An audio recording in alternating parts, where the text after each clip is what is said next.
9, 8, 7, 6, 5, 4, 3, 2, 1.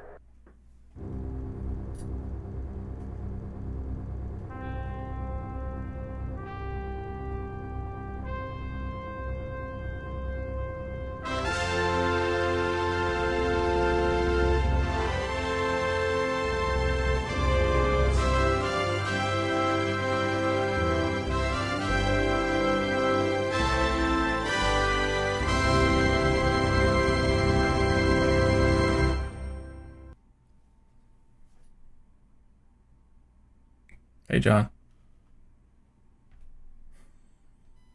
You guys hear me? Yep. All right. And now that I hit the button. I always got to hit the button. That's button pushing things. So, welcome everybody. We are Interfleet Broadcasting. It's on our fifth year? Yeah, fifth year. We're on our 5th year. Time flies when you're having fun. I can't believe it's October already, to tell you the truth, but we are the 70s, 80s, 90s pop culture sci-fi broadcast, bringing you all the great people that create stories, authors and artists and directors and everything else.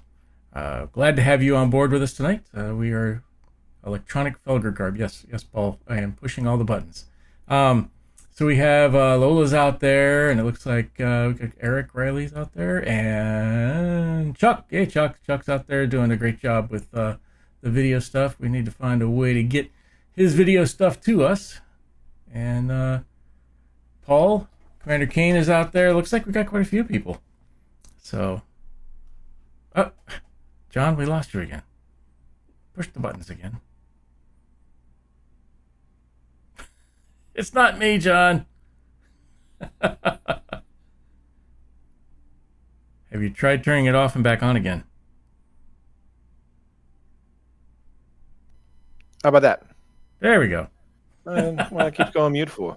I got some gremlins on my computer. I don't know. It's Keep weird. touching something you're not supposed to touch. Not touch it. That computer has a mind of its own. That's it. Well, I'd look Pete's for that not here red tonight, meat so sign. we get to interview Yes. an author on our own. Yep. Mr. A.A. Warren. A.A. Warren. Yes, So we sir. have a great author there. What's been going on with you? Anything? Nothing much. Working on some guests. Trying to get some good guys coming. I have some good guys lined up. Anything Fran, fun? I have Mr. Sears coming in November. He's going to come in, I think, November 7th or 4th. Wow. He worked on the A-Team writer, a couple of writers, and some artists. So I work on that. Cool. Movie company. So working on some good guests. A lot of world creators. And that's about much it. Working on stuff for Dragon Con, hopefully, and Yeah, gotta trying to get those in early. rack my mind. Yeah. Gotta get those So in hopefully- early. I hope we should get them before November. So hopefully maybe another week or two. Yep. I'll give you the preliminary and see what we get. And if we have anyone, guests, we got the horses, would be great too. So Yep. I just don't know who's gonna be there. But Looks like Dave's with us too. Yeah. Battlestar Bulletin Board, Sean. Hey, Sean. you sure? Yeah. Oh wow. We got a full night tonight. Busy night. Well, you don't have coffee, but I do. Oh, What do you got? I have You got my a beer? friend. Lucky you. Yeah, thank you to my friend Pete Craig switched me Tupo. over to coffee. Well, kinda. It's too late for me to drink coffee now. No, I'm yeah. gonna go to sleep. Well, the great thing is about being, ADHD, that coffee does not affect me whatsoever. Who need what coffee? Yeah, drink a couple Coffee. of. It doesn't do a darn thing. Unfortunately, work. I can drink like 5 or 6 cups and go right to bed. I might have a stomach ache. That's about it. That was me when I worked midnights. Midnights coffee was like water. now it'll keep me awake. But we do have a not a sponsor, but what do you call it? We try to sell this, and we'll try to make money off of it. How's that? So if any of y'all want to go out there, we'll the link, the scan code Pete has, because I don't have it. So check our feed. If not, text me. I'll get it to you. But tonight I'm having Merlin Munchies Amaretto Duel of Fates. It is a Oh wow. amaretto and the chocolate cherry amaretto. So, Very yummy. yay. That's pretty good, actually. But Yeah, what else goes good with amaretto, but Kahlua.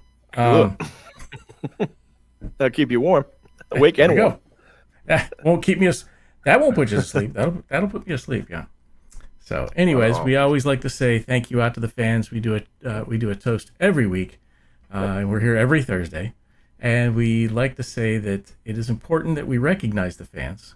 And I forgot, John. John, what do you got? I'm sorry. I have totally blew my that friend one. Craig. Thank you, Craig Tabeau, for turning me on to Sand City Brewing in Northport. I have S-A-N? Sand City. Sand City. S-A-N-D. Sand City. S-A-N-D. Sand Okay. City. Sorry. Sand City Brewing in Northport, New York. I have Graveyard Smash, and since October, might as well jump into the Pumpkin Land. This is a pumpkin ale, Oh. and it is 7.2%. There you go. That sounds good. Yeah. So, Or was it? It's There's a percent season. and then proof. So 7% is 14 proof. 14 Right? proof. Yeah, it's double. Oof. Oh boy. And you're halfway to a bottle of rum there, buddy. So I'll go back to where I was at again. So I rudely forgot to have John show me his. Now that John showed me his, we will go back and say thank you for joining us. If you're not Scary leaving head. now, Ooh, scary. if you're not leaving now, that is. But thank you for joining us. We really appreciate all the fans that tune in, either live or later on. We appreciate all the fans that follow the fandoms. If it wasn't for them, there would be no fandoms. The authors that create the great stories that actually make it to film sometimes, or make it to comic books or whatever. The actors that do make those people come to life. So we really thank all of the people that are involved in the fandom, from the Hollywood execs all the way down. Yep, the And workers you behind Hollywood the execs, scenes, the get prop off your guys, ass. the And writers, let's- everybody. You Hollywood execs, get off your ass and remake Battlestar Galactica original, or continue it. Don't remake it. That was a bad. Don't. I'm going to get hate mail now. Someone's going to shank me in the hallway. Anyways, thank you. So here's to you, because Fans feel the fleet. fans feel the fleet. All right. Let's see. Ooh. Okay. Yes. Made just enough from Kahlua. Smells There you pretty go. pumpkin-y. It is definitely a. Is that pink? Yeah. No. Oh, okay. It's more of a brown. Ooh. Yummy. As John's pouring, then I'll start pouring too.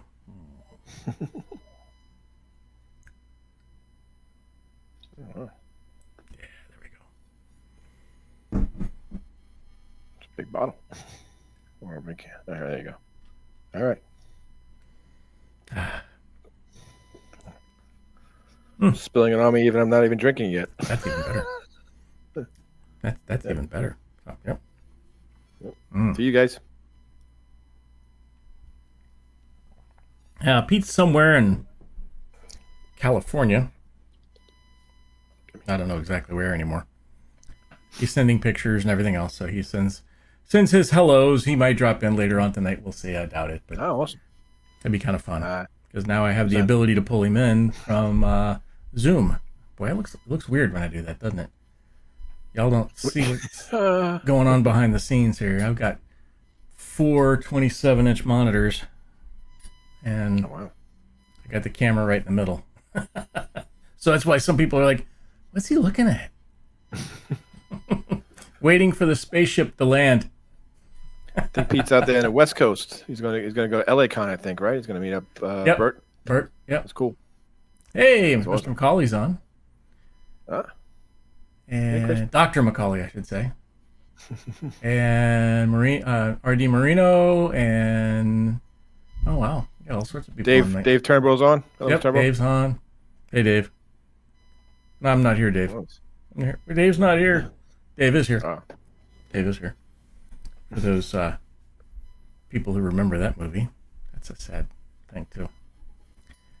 You make jokes like that, so I teach in front of a classroom sometimes, and I got younger kids in front of me, and I'm like, I'll make a joke like that, and They don't get it. Yeah. falls flat. Then that's when you go, yeah. How many years to retirement? And then you gotta explain it to them. Like, what do you mean by that? Like, just forget it. Up in Smoke. There you go, Paul. You're correct. Yeah. Those are some good movies. Sure. I can't, We got any can't cheat. news or anything going on? Well, tomorrow Joker 2 is coming out. Oh yeah. So what's the name of that one? That's Joker 2 Folly Ado, or Do Folly. Folly Doo what?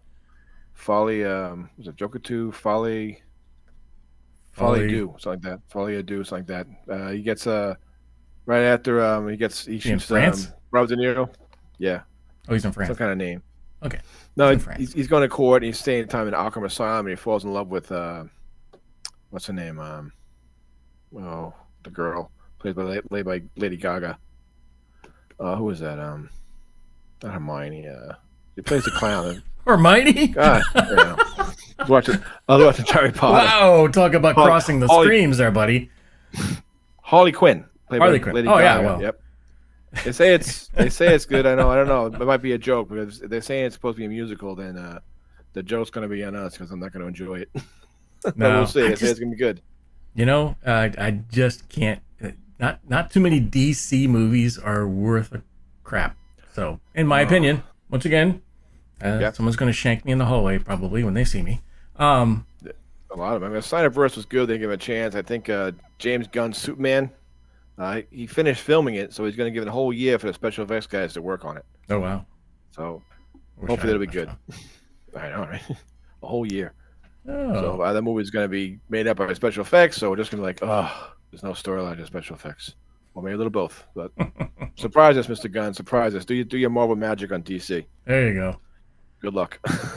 It's like Mr. Zuvalos is in the house. Hey, Award-winning actor, director, Yeah. and star of the Stranded Warrior that we were doing. Yes. Let's see. Craig Tupot. Oh boy, I screwed Craig that Tupot, one up. yep. Sorry, buddy. Yep. Good beer, Craig. Get the pumpkin ale. The graveyard smash. I'm singing in my head while I'm It drinking. was the smash. It was the graveyard smash. I have a tendency to pick anything that somebody says. I'll have a song stuck in my head after. I don't know why. I can put a song to just about any conversation, which really makes me a strange person to have a conversation with. Number one, and when you're meeting with leadership, they don't appreciate that much.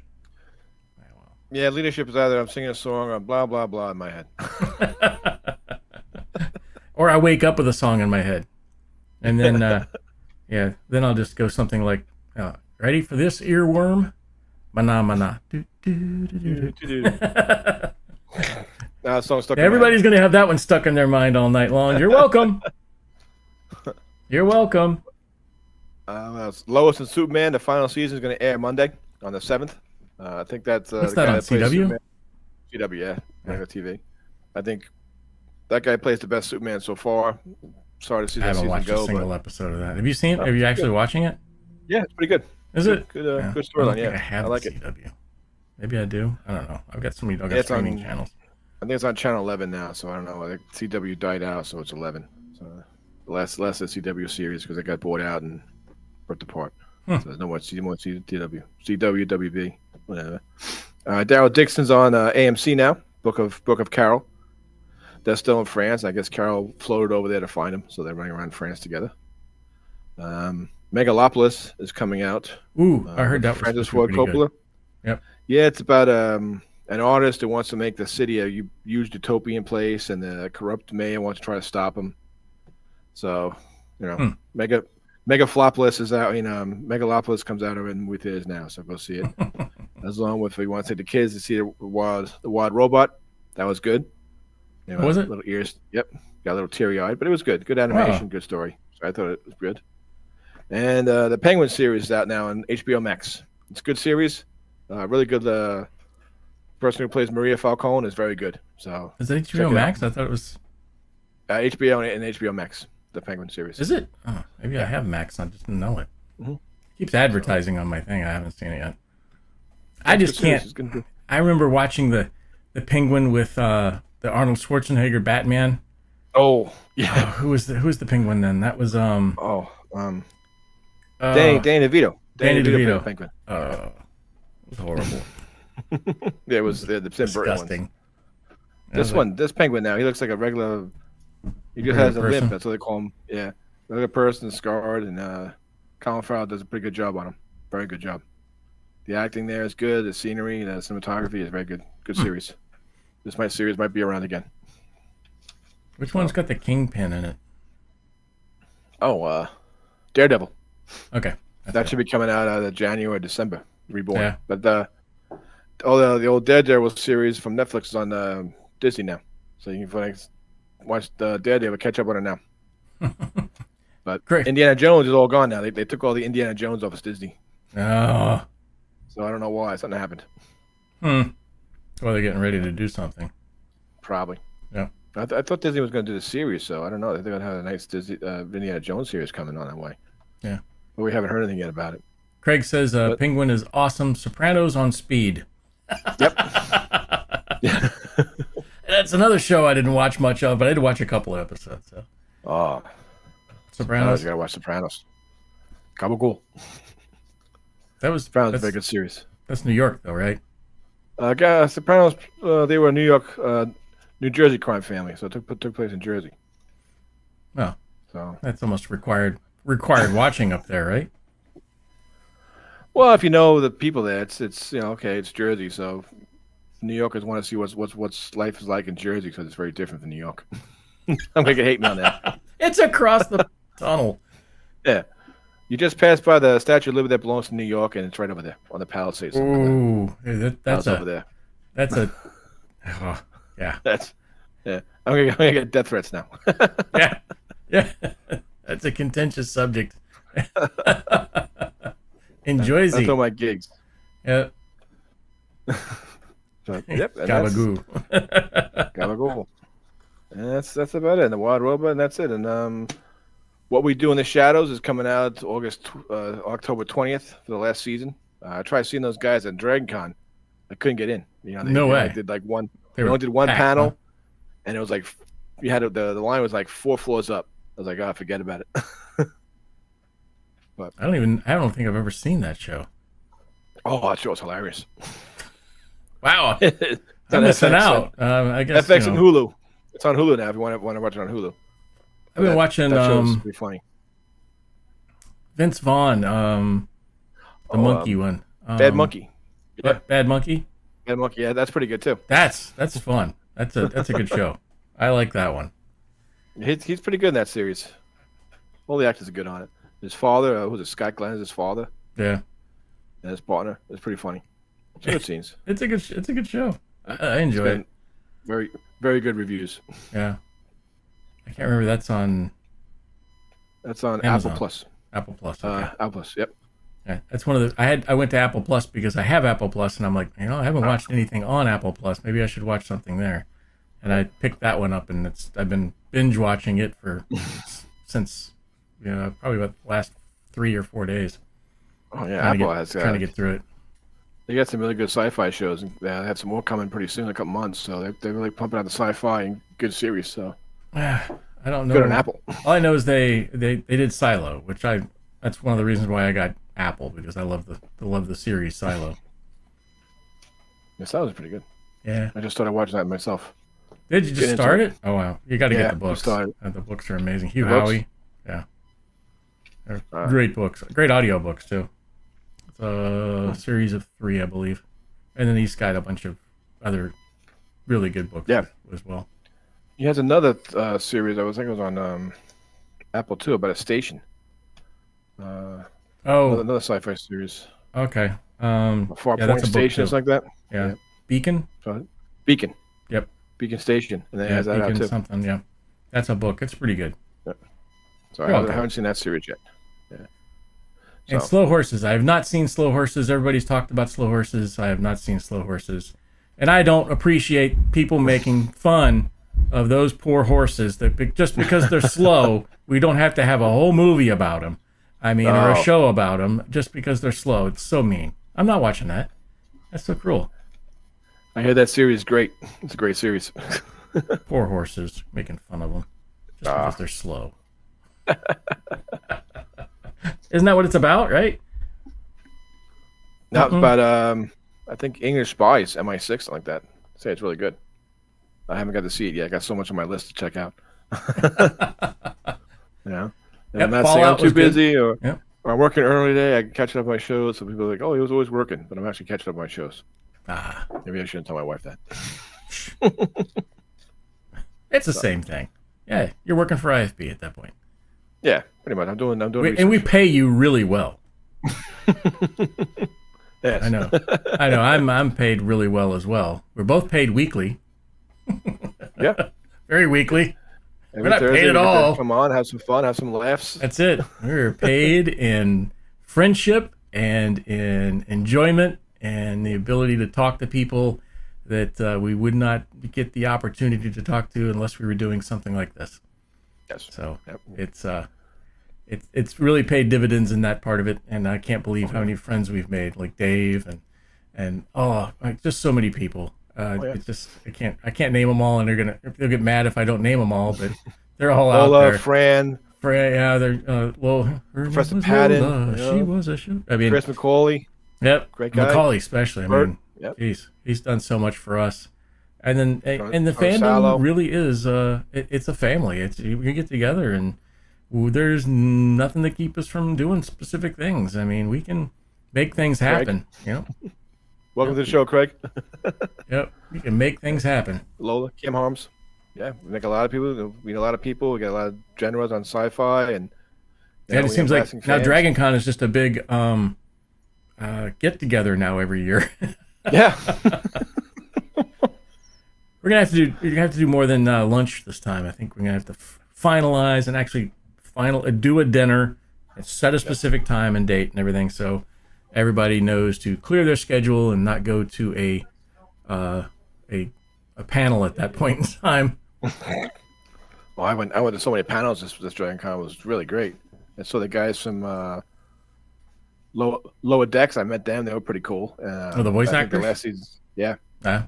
The three main ones, and I think they're coming on. I think Lower Decks is starting like 2 weeks last season. So, I get the voice act. It's like everything in Hollywood. It's just the voice actors are really talented. Don't get me wrong, but the people who are really talented in that series are the artists.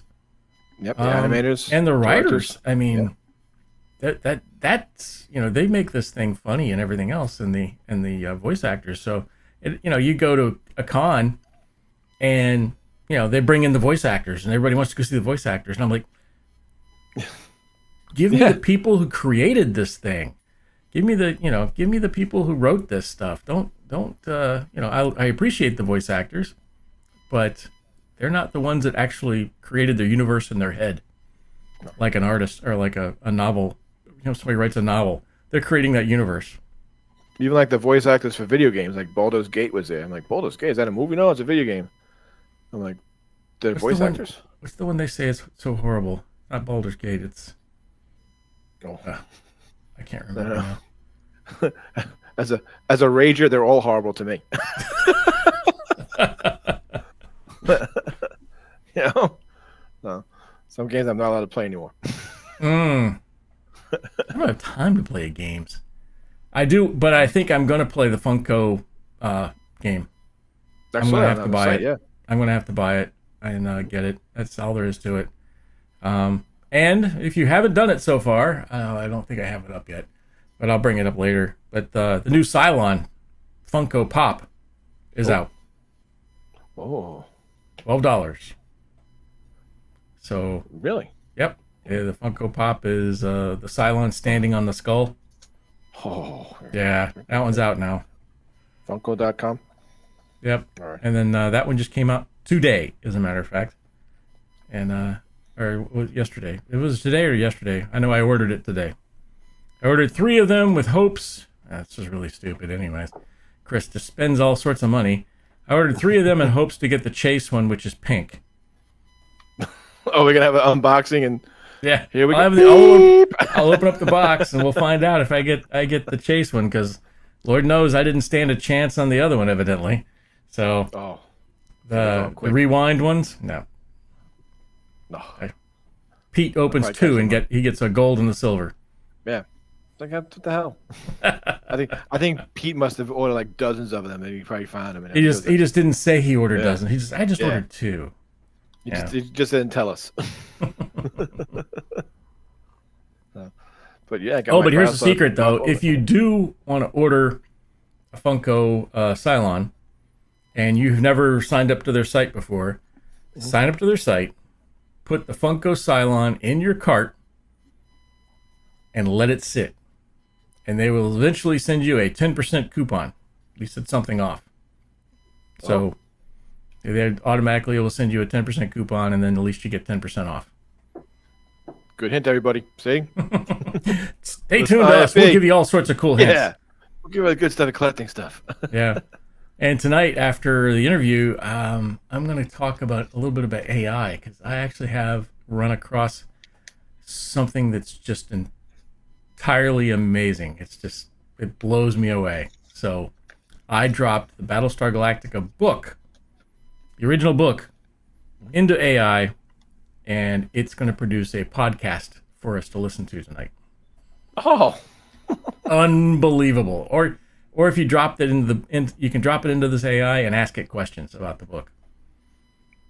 Oh, wow. Yeah. Or you can drop you drop a bunch of PDFs into this thing and start asking questions. So we'll talk about that more tonight. All right. But in the meantime, we have an author on, just like another person who creates a universe. So you want to do the introduction there? Yeah, so in Gem, we have our guest tonight, author A.A. Warren. He's written 2 series, I believe, Talon and Interstellar Getaway Pilot series, which looks pretty cool and looks fun. It looks like a Conan in space. And what he was saying is on his bio, it's like a little bit of Battlestar Galactica, Star Trek. It looks pretty cool, Star Wars, and Godzilla. So I like to see how Godzilla gets into that. Yeah, you're a big Godzilla fan. Oh, yeah. Yeah, especially one of my minions. He's always a Godzilla fan. He's like, wherever I go, Godzilla. I'm like, here you go. All right, without further ado, we'll bring our author guest on. Yes, sir. All right. And let me turn his audio on, because that's always the slow part. There we go. Now we're good. Hey. Hey, welcome. Hello. Thank you for having me. Oh, My pleasure. great to have somebody on. Go ahead, John. I apologize in advance if I'm a little low energy. I got my COVID booster and flu shot today, so they're both hit me. But so far, so good. So yeah, that flu shot's that's a no. That put me down for a week. Yeah, my arm was like hurting me for a couple of days, so I got the flu booster. Yep. No thanks. I'm not doing the flu shots anymore. They hurt. I get asthma, so I have to like make sure I do that just so that it doesn't get worse. That's it. Understandable. Yeah, especially the weather now. It might be a cold winter, so especially with everything's falling apart. I'm in California, so I'm sure I'm better. Yeah. You didn't start in California, though, did you? We what? I said you didn't start in California. I didn't. I'm from New Jersey originally. Yeah, so you went from Jersey. We were just talking about Jersey. Yeah. All the way to California. Where are you guys coming from tonight? Well, I don't think you can guess where John's from. Just from his accent. You're from New Jersey, I assume. I don't know. Nah, I'm from New York. New York. Yep. Which borough? Suffolk County.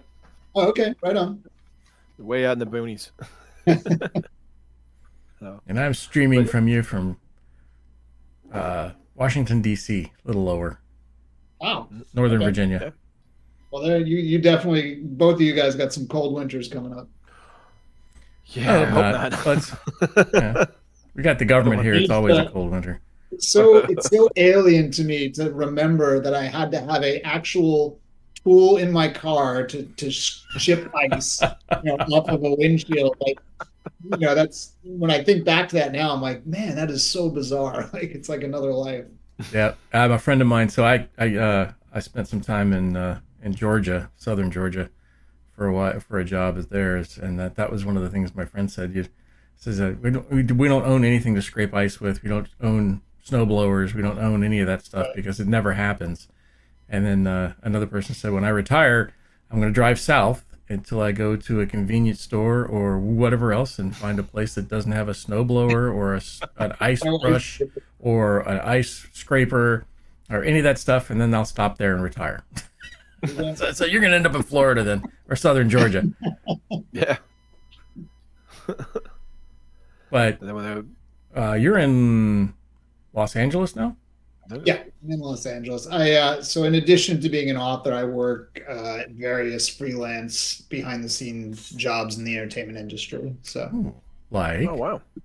I didn't mostly see in this in the bio.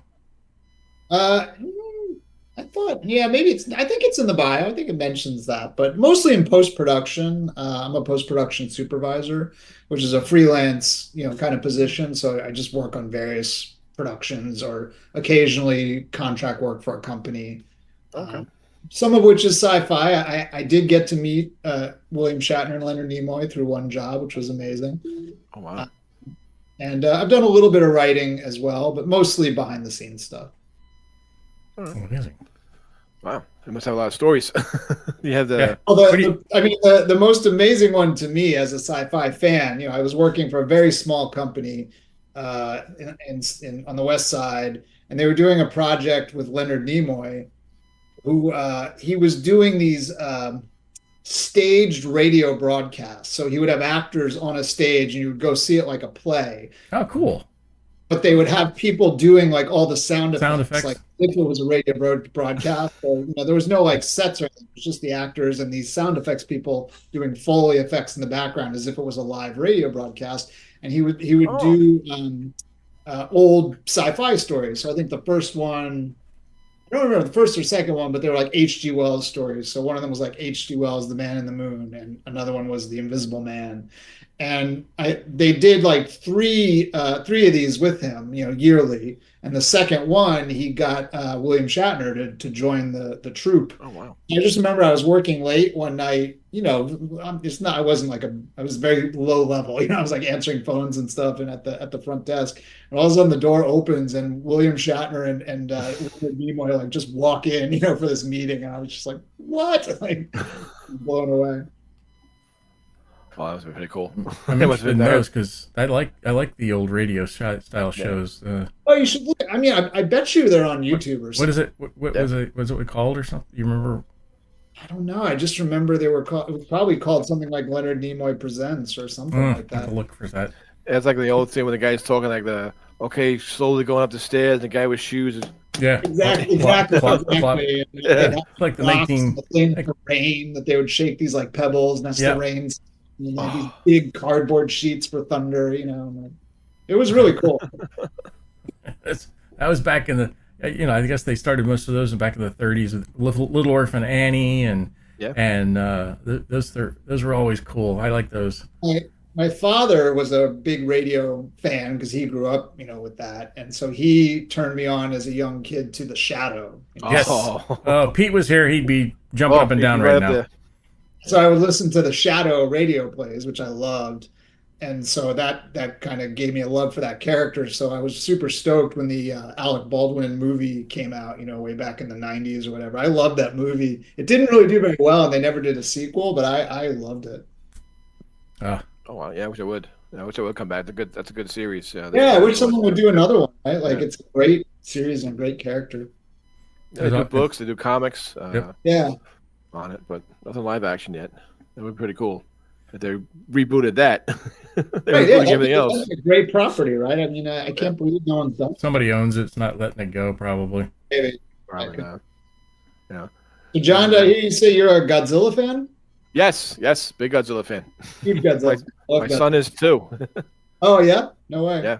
Yeah, he's bigger fan than I am. So I go to cons and stuff and take him to comic book stores.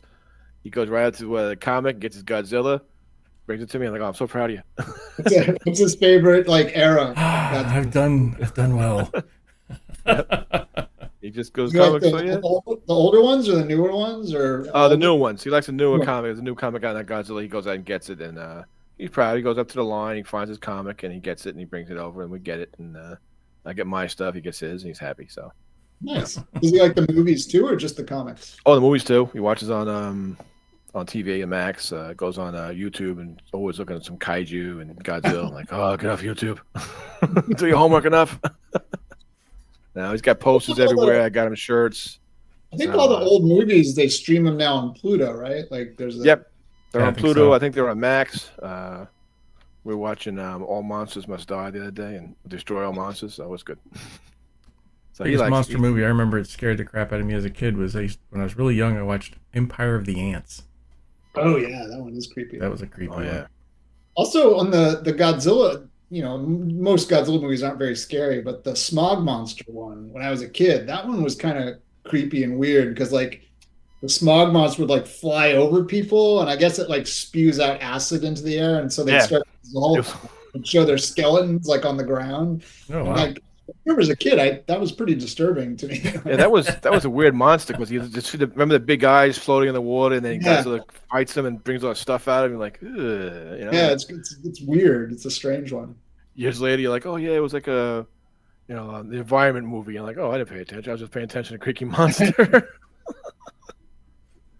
But yeah, I remember that one. The crazy noise, and the two kids were looking at the smog, like, flying air, and they would just like dump like garbage on people, and they would just burn and die. You just see skeletons. No, yeah, I love Godzilla and Gamera and all that kind of stuff. I mean, I love almost, it's as well. I was waiting to come on, and you guys I noticed you were rolling those fleet announcements, and I was reading like they're all like in sci-fi jokes. I'm like, oh man, I know all of these. Like,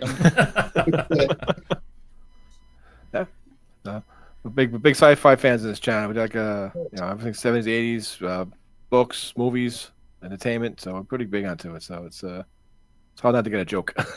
Yep. Yeah. So Well, go ahead. oh, we're at the right age to get the jokes. I know Chris was talking Right, about exactly, I know yeah. a joke, and the kids are like, "What?" And now no, I get it. Yeah, as a matter of fact, I did one today, and I said, it was I was talking about the 15 Commandments. Yeah, And that is a really deep one. Like, and it was like, the what? only reason I remember that is because I had a friend who was just loved that movie and quoted it nonstop. So that's in my brain. he's 15. Boom, he's 10. 10 Commandments, yes. I had to By the explain way, that he's one. working on Mel Brooks is working on a Spaceballs 2 movie. Oh, Oh he my is? gosh. Yeah, it just announced like a few weeks ago. They're working on. Well, he's Spaceballs. definitely not going to be doing Blazing Saddles too. Oh no. No. He's got plenty of material for Spaceballs 2 now. I mean, Oh yeah, he's got a lot of huge talent that can do stuff. A lot of jokes, and hopefully people will get his jokes like be raunchy like they used to be. But Yeah. Barf. Barf. Man, we can quote those movies right off the top, like Blazing Saddles and oh, yeah. Spaceballs and all. You just quote them all day long. High Anxiety, Anxiety. Yep. Dracula, then Loving It. Yeah, grew up on him. So that was pretty funny. So let's I guess we'll switch over to books now. Yep. So you're an author. Imagine Write that. Why books. would you be on our show? Wait, shocked face. Wow. Can you tell us a little bit about how you became an author? So first of all, you started on one coastline and ended up on the other one, and you've had multiple jobs before becoming an author. What? well, I always was. Well, I mean, as a very young child, I really wanted to be an artist because I loved comic books, but I just could not draw. Like, I did not have that talent, So I sort of naturally moved to writing because that was the only way I could tell a story, and I would write stories about superheroes, and I would always want to write a novel, but of course, a 6-year-old is not going to, sit down and write a book. So I kind of just, went along my way, and I was interested in writing, and I was a huge reader. And I think somewhere, probably around junior high, I discovered the Conan stories, which were a series of short stories, written by Robert E. Howard, but they were all collected into these books. And so that kind of set a light bulb off in my head. I was like, oh, I could write a short story about a character, and then I could write a bunch of them. And that was sort of a thing I could wrap my head around when I was younger. Like, I could write a series of short stories and build a world that way. So I started writing these short stories that were very, Conan ripoffs about a red-haired barbarian warrior. I wrote like 4 or 5 of them. But those were the first pieces of fiction that I ever really finished, and completed. And that sort of set me on the path of writing. Oh. But I was also a huge movie buff, so I ended up going to film school. And I double majored in film and English. And so I was kind of pursuing both at the same time. Like I took a lot of English literature and creative writing classes. And then on the filmmaking side, I took a lot of filmmaking and screenwriting classes. I just sort of always gravitated into that writing direction. Like on the film side, I did a lot of script writing. And when I would, work with my friends, I was usually the writer when we would make our student films. And then on the other side, I was, continuing to write short stories and trying out different genres and experimenting with different, techniques and topics and things like that. And then I moved to Los Angeles for the film industry, of course. And when I was out here, I don't know, it was really weird. It was like, a switch just got flipped one day, and I just was like, I have to write a book. It's been all this time. I've worked in this industry, but I wasn't really in a creative position per se. And I was like, I just need to write a book. And so I remember it was like late, like maybe 10 or 11 o'clock at night. And I was like, all right, well, what am I going to write a book about? And so my first books were actually spy thrillers. They weren't science fiction. And I just stayed up all night, like, all right, well, what's the book going to be? Where am I going to set the book? And I had visited Japan. I'm like, oh, I'll set it in Japan because that's interesting. And I've been there. What's it going to be about? I don't know. What's it called? And so I was like, it's called Tokyo Black, and why is it called that? And I just wrote this list of ideas, and that turned into my first book. I kind of wrote it on and off, on and off. And I got maybe about halfway through, and I got kind of busy with work, and I set it aside. And then my girlfriend was staying over at my apartment, and the manuscript was on my desk, and she started reading it. And I got home, and she's like, "Oh, I read your book. It's really good. Like, what happens next? Like, what happens to this character?" And she started asking me all these questions about it. I was kind of surprised that she was that interested, because when you're a writer and you haven't published anything, you don't think anyone wants to read your stuff, And I was always very shy about putting stuff out there. But the fact that she was very interested and was asking me questions about it kind of, got the spark going again. And I was in a very kind of fortuitous position where I was wrapping up work on one show, and I knew I had another show coming, so I wasn't worried about looking for work, but I had a 2-month gap, in between. I was like, all right, I'm going to use that 2 months and finish that book. And so I just kind of put the nose to the grindstone again, got that book finished, worked with an editor, and I kind of had to decide what I wanted to do with it because, as a writer, you can you can send your manuscript out the traditional way to like try to get an agent and then try to get a publishing deal. But right around that time, Amazon had started launching this self-publishing program where you could publish your own book through them. And that's how they were building up their Kindle library. And because I already had like some screenplays that were optioned with different and TV pitches that were optioned, and they were floating around out there. And I was kind of going through that system where there's a lot of gatekeepers who make decisions, get notes. And, you're not really in control of the process, really. You're submitting and waiting to hear and hoping. So I was like, you know what? I don't want to do that again. Like, so for this book, I just want it to be my thing, So I'm just going to publish it myself on Amazon. Nobody reads it. That's fine. I did it. I just want to do it, get it out there, and I'll just keep this one kind of for myself and take control of it myself. But I did, I did a lot of studying on the self-publishing and on marketing and on how the book business worked. I hired and paid for professional editors. I hired a professional cover designer. So, I put in the time and the work to try to make it as professional as I could. And I launched it, and I did some marketing, using like Facebook ads and other types of advertising. And it did pretty well. Like I wouldn't, it didn't like take off. It wasn't a bestseller, but it did well enough that I was like, oh, that's cool. I'll do another one, Huh. Then I kept on going in that series, and the second and third books did even better, like much better, like significantly better, to the point where I was making more money from the books than I was, in my freelance work. So I kind of transitioned to doing that full time. And I also transitioned to writing sci-fi, which was something I'd always wanted to do. As you can tell from talking, like I love all kinds of genres, like spy movies and superheroes and monster movies and horror and sci-fi and fantasy. So, I don't think I have enough years to write all the books I want to write and all the but I knew I wanted to tackle sci-fi. So I was actually having a conversation with another writer, a friend of mine, and he wanted to co-write with me. He wrote spy stuff too, and he also liked science fiction. And I was like, yeah, we could do that, or we could maybe do a fantasy book. And he's like, oh, I don't really like fantasy. And I was just joking around, but I was like, oh, we could do like Conan in outer space, and you just laughed it off. But as soon as I said it, it like stuck in my head. I was like, oh, I really want to do Conan in outer space. Like that sounds cool.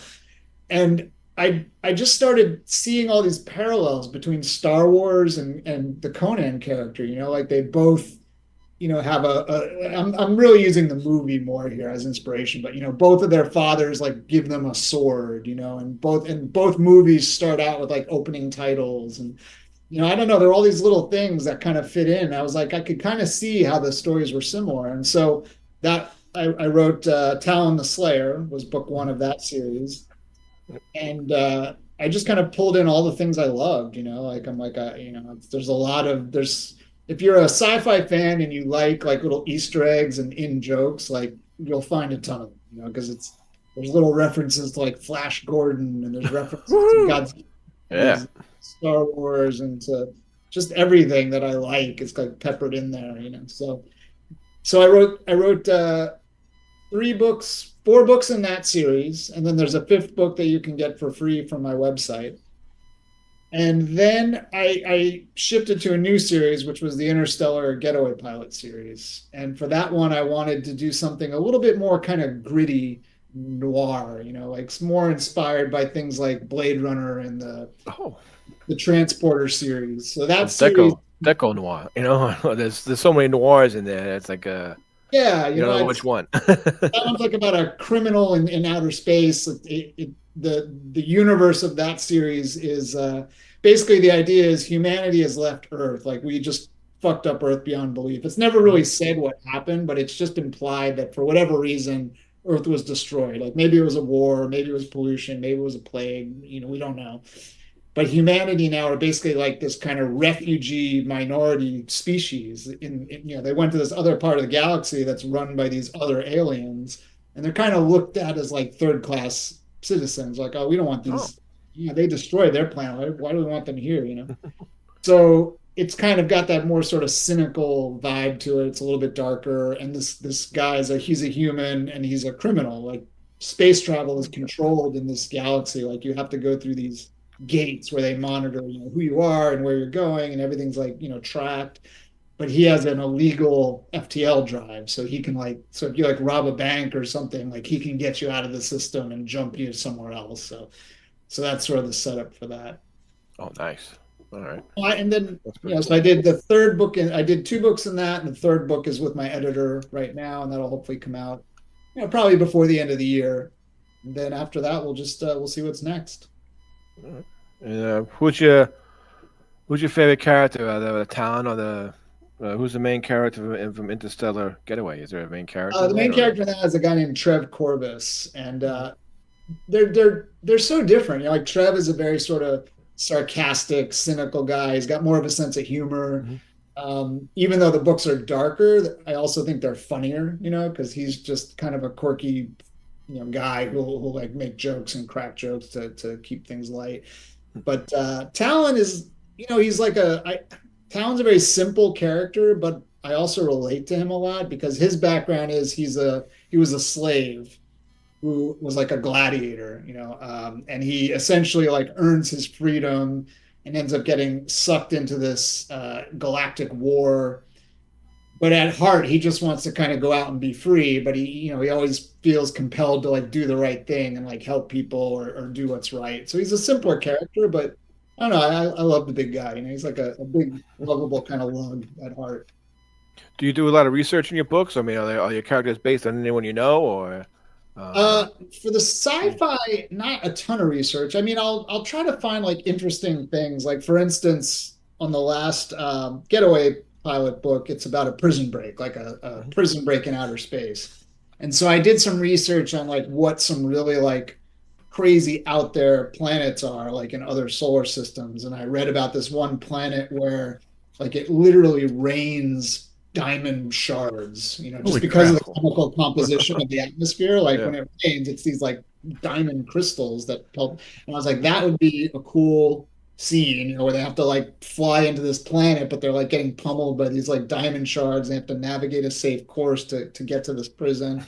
So, little stuff like that, but none of my books are hard sci-fi. They're total space opera, action packed, like very kind of fun, thrilling kind of books. Like that's just what I write.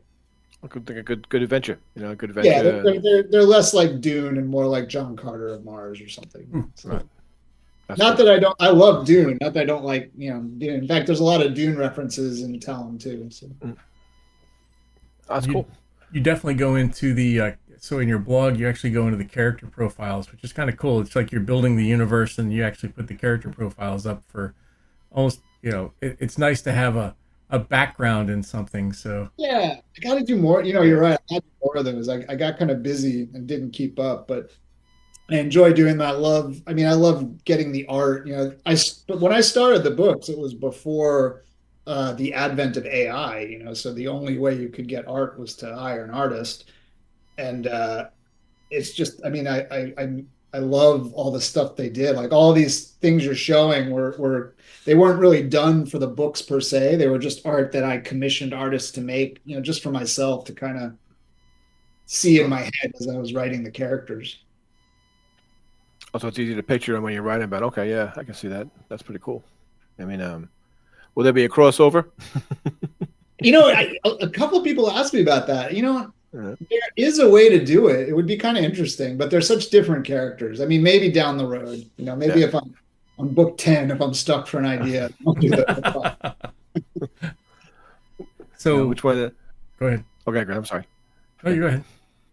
Do you see yourself? I know you did film school. Would you ever see yourself behind the camera filming one of your movies? Wow, No. words right out of my mouth. For the longest time, I came to Los Angeles for the film industry. Like for a long time, that's what I wanted to do. But so I wrote a short film that I was planning to direct.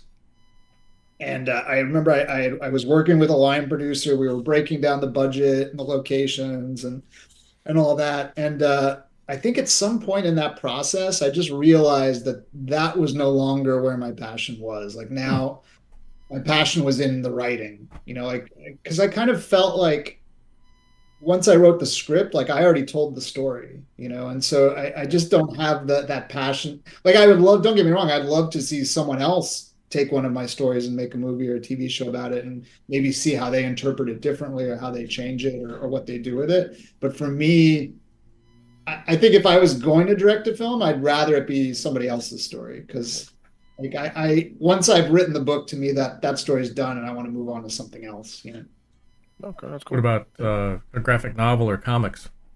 I would love that. Yeah, I'm a huge comics fan, and I would love to. And I've done a little tiny bit of comics work, nothing major, but just some little indie stuff. And I think Talon would be a fantastic comic. Like, I could totally picture it. So, if there's any comic companies listening, hit me up. Come on out. I know there's we'll have another person on pretty soon in regards to somebody who actually created comics with the Unreal Engine platform. So Oh, sure.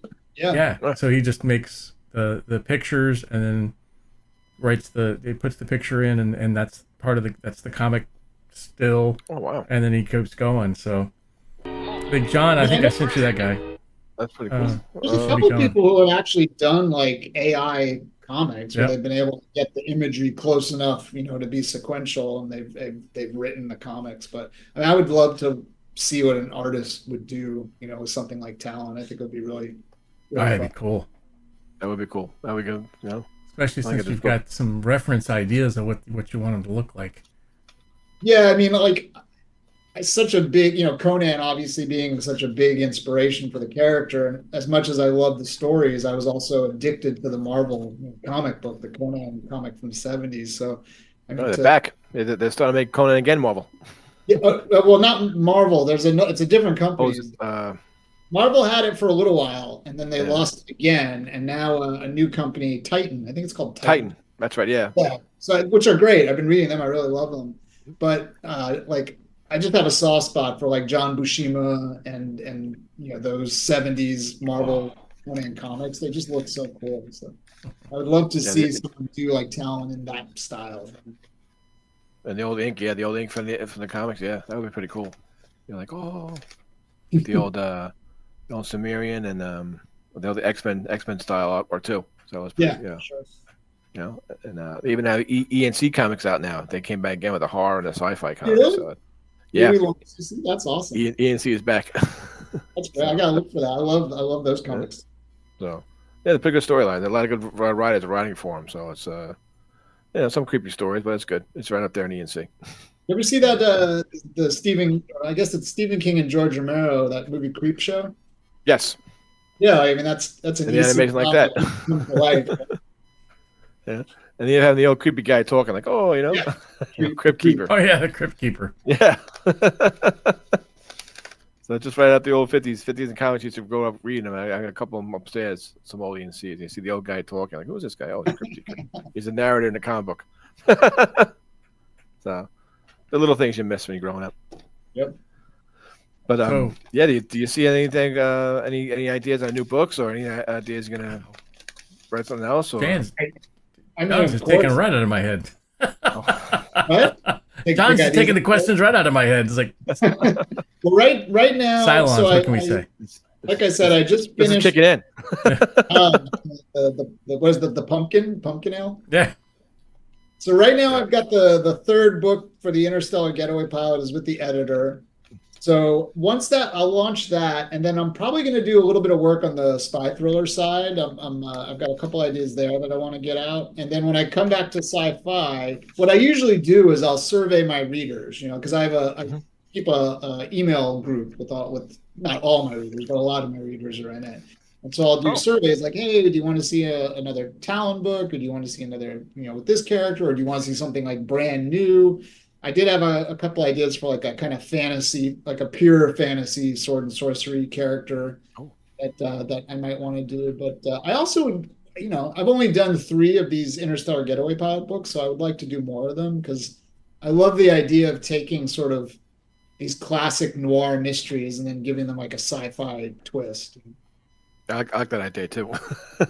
I like the old noir films. Only in outer space with aliens, Oh, that's pretty cool. She was a swanky 6', 6-arm lady came into my office. Yeah, exactly. That's totally the mood of those books. Yep. I love those movies. Oh, I'm gonna check that out. And you went and put most of these on Audible as well, right? Talon has a bunch. I haven't done the new ones yet. So the Getaway Pilot. But the first 3 Talon books are there, and I just need to, just one of the many things on my list is to work with the narrator for the next couple. How do you like doing the audiobooks? Yeah, what do you think of the? I'm sorry? Go ahead, John.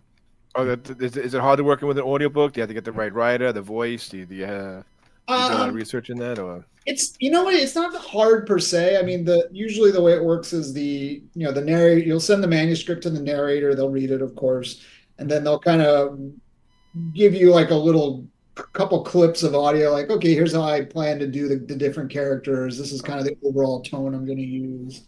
Well, actually, I should say, you know what? I'll backtrack. It depends. I've done audiobooks 2 ways. I've done audiobooks where companies have come to me and said, we want to do the audiobook. Like they've licensed it from me. So they're basically at that point, they're just paying me. And then it's their final decision. And in that, it's very easy. You don't really have any, like they pay you a certain amount of money. They'll send you a couple narrators, like here's the guys we're thinking of, and you can maybe tell them you like and dislike. But at the end of the day, it's their decision. So that's one way of doing it. But I've also done the audiobooks where I am working with the narrator myself as the producer. And so for those, the narrator will send you little clips of him doing the different voices or her, whoever it may be. And you can give him some notes, a little bit. But the hardest part for me, honestly, is I'm not a big audiobook fan. I know some people are. Oh, yeah. I am. But for me to have, because you then got to listen to the whole thing, chapter by chapter, make sure that they didn't make any mistakes or Mm. like, hey, you might want to try this a different way. And I just find that really tedious because I'm not an audiobook fan. And so to have to listen to the whole thing, like in these little chunks and then give them notes and listen to it again, it's a little bit time consuming for Yeah, me. when one book is 9 hours and 11 minutes, that could get Yeah, tedious. it's a big chunk of I time. wrote this already. I don't want to listen to it again. But I know that there are a lot of people who love audiobooks, so I do try to get them out there. So it's just one of the many things on my list. Oh wow. Yeah. Did a few quick shout out. Craig Tupo says he's going to order some books on audio. He's going to do Nice. some Adirondack reading. Let's see. Erica Riley says hello to you, and Hey. he's doing well. And Shane Chebsy's watching. He's a big comic guy. Hey Shane, how are you? And that's it. So there's a lot of people listening here and looking at the show, and hopefully you get some shows. I'm going to order your Interstellar Getaway pile. I like that. I've got some extra. I've got some Okay, extra enjoy points. Yeah. Yeah. So I like the Getaway. I went to Comic Con and I got a lot of books. So I'm reading all my books now, but I'm going to get some more. I'm catching up on my reading. I don't have time to read. I go back and traffic I'm sitting in traffic all the time, so that's when the audiobook kicks in. I escape traffic by listening to a book or in escaping into that universe. And the problem lies sometimes is I get so far into the universe, I'll miss an exit. You're like, oh, same to me. I'm afraid I'm driving. I'm like, okay. So I'm trying to figure out the scene. That happens to me when I'm writing, when I'm driving. My head will always go to the book, and then my wife will be like, I'll miss an exit. My wife will be like, "You're thinking about the book, aren't you?" I'm like, "No, what are you talking about?" She's like, no. I was thinking about where we're going to go for dinner tonight because I love you so much. Yeah. My wife's like, my wife's a driver of the family, so she likes to drive, so I got to worry about that. Yeah, I will try that audiobooks. I'm going to try. I'm going to be afraid. I'm like, okay, if I crash the car, then at least I'm going to enjoy the story. Yeah. Who are some of your favorite authors that you guys like to read? Oh, I like Scalzi, Hugh Howey. I like Heck, Hugh Howey. I like Bomer.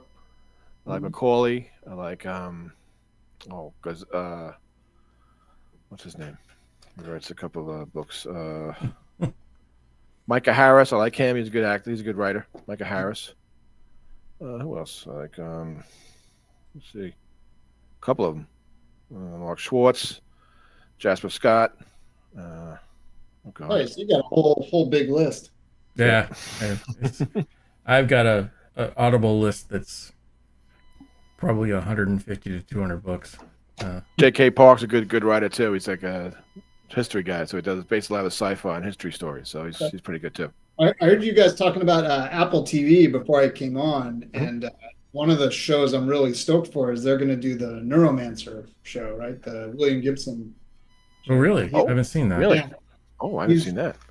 I mean, I don't know if they've started. They announced that they were doing it. I don't know if they started shooting yet or not. But he's one of my favorite authors, and that series is one of my favorite series. So I'm stoked to. I'm gonna look into that. I think you gotta watch. I mean, I don't even think they started shooting yet, so it's probably not down the road. So. Probably post production, but I'm gonna look into that Neuromancer book. Oh, Neuromancer. Who was the author again? William Gibson. Oh, Gibson. I think it's I don't know if this is still the case, but when it came out, it was the only book to win the Nebula, the Philip K. Dick, and one other one, like all three of the big sci-fi awards. Like, it basically invented the cyberpunk genre. Oh, wow. Oh, wow. So it's an older book. It came out in the 80s, but it still holds up. It's fantastic. Cyberpunk. So it's not that old. The 80s, that wasn't that long ago. Yeah, it's not old to me, but it might be old to some people. But I mean, I'll tell you, when I read that book blew my mind, because up to that point, like when I thought of science fiction, I thought of things like Star Wars and Star Trek and maybe Dune, and then, cyberpunk and that whole movement and that whole world, like, when I read that book, I was like, oh my God, like it just changed my ideas of what science fiction could be. Yeah, Blade Runner. Blade Runner. Yeah, Blade Runner. Yep. I mean, that was a great movie when that came out too. Just cinematography on it too. That was like the whole different world. Some kind of deco noir or whatever. Yeah, It and was that great. movie also came out in the '80s, right? And you watch it now, and Yeah. it still looks phenomenal. Like it looks better than 90% of the movies you're gonna see. Yeah, especially now. Yeah, you're like, oh, You watch that that's movie, and you're like, I can believe this world exists. Like in a way that movies made now don't. They just don't have that feeling. no. Now you knew Rutger Hauer was a replicant. Was an android. Just the way he acted. See, Yeah. Okay, I could see him an android. Totally. A lot of the shows now, it's like, He's inhuman. He's not quite right. Same with The last- Arnold Schwarzenegger, first Terminator, right? Like you're just like, this guy is something's off with this guy. yeah, the Terminator too. He moved it. He did a lot of research and a lot of stuff. Worked on it, but a lot of movies now, it's like, oh, it's like, all right, they're just making the money and then just going through the motions. Yeah, and it's kind of sad. So it's a lot missing out, a lot of training and the background people not doing their job. So but can only hope. I mean, look, I don't want to bash CG because there is some good CG and it's pretty amazing what you can do. Oh yeah. But I also think that when you can do anything, it kind of, before they had to figure out, okay, well, how can we make you believe this guy's a robot? And they had to come up with like, well, we'll make him move this way and we'll light him this way. They had to like come up with tricks to do it. Whereas now it's like, oh, we'll just make a CG robot. Yeah, it was like claymation or yeah, to have stop action or like RoboCop. Even if it looks really good, it doesn't have the same impact, Yeah, No. like RoboCop's animation and yeah, it's like I just watched that movie again recently, actually. that's something that needs to come back. Somebody needs to remake that one, and somebody needs to remake Logan's Run. They did. They tried to remake RoboCop, and it wasn't really that good. I didn't see the remake. I have to look at that one. Yeah, it wasn't worth it. Maybe I don't want to look at that one. But yeah, Logan's Run would be. You're right. That would be a great. I feel like actually. There was some talk about they were going to do it, and then just like Battlestar Galactica fell to because I'll say it's ageism. They're not making stuff for us old people anymore. They want to make it for the young kids. They want to spend money with get the young kids to come to movies or whatever else. I feel like you young kids would like Battlestar Galactica. Oh, I think they loved the old one. I think they love it. The new one. I mean, the remake, but yeah, so why not? Yeah, yeah. It's like going to cons now. It's just kind of disappointing. I don't recognize anything at the con. Yeah. I mean, John recognized more stuff than I did, but yeah, he's like, because I guess he's he's the news guy. He's up on some of the stuff, and I'm like, the new stuff. I don't know any of this stuff. It's like, wow. The only thing I don't know is the anime. The anime I can't. Oh, the anime. Can't keep up with it. Anime, yeah, there's so much. So much. I haven't watched it yet, but I heard the new Terminator anime is supposed to be really good. That's good.